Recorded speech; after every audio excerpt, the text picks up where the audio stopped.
ताबा येथे स्थानिक रमाई महिला मंडळाच्या वतीनं अरुणाताई दुर्गे आणि रेखाताई माऊलीकर यांच्या पुढाकारात त्यागमूर्ती रमाईंची 129वी जन्मजयंती मोठ्या उत्साहात साजरी करण्यात आली। अतिशय कमी वेळात या दोघींच्या पुढाकारात बौद्ध समाजाच्या सगळ्या महिला भगिनींनी आणि सगळ्या युवकांनी अतिशय मोलाची मदत केली। अगदी सकाळपासून वर्गणी जमा करण्यापासून तर कार्यक्रमाचं नियोजन करण्यापर्यंतचा सगळा भार आमच्या सगळ्या बौद्ध समाजाच्या महिला भगिनींनी या ठिकाणी उचलला। इतकंच नाही तर रमाईच्या जीवनावर आधारलेली व्याख्यानं, रमाईच्या जीवनावर आधारलेली विविध गाणी, रमाईच्या जीवनावर आधारलेली वेगवेगळ्या प्रकारची नृत्यांची सादरीकरणं या ठिकाणी झाली।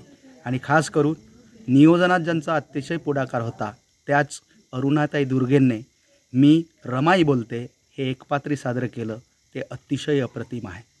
म्हणजे नियोजन करता खरं म्हणजे कार्यक्रमाचं सादरीकरण करत नाही, पण आज मी सुद्धा इतक्या संपूर्ण विदर्भस्तरीय अनेक ठिकाणी गेलो, अनेक ठिकाणं पाहिली, पण इतकी मोठी स्क्रिप्ट पाठ करणे, शब्दफेक करणे, त्याचं सादरीकरण करणे आणि नियोजनातसुद्धा सकाळपासून सहभाग घेणे हे खरंच कौतुकास्पद आहे।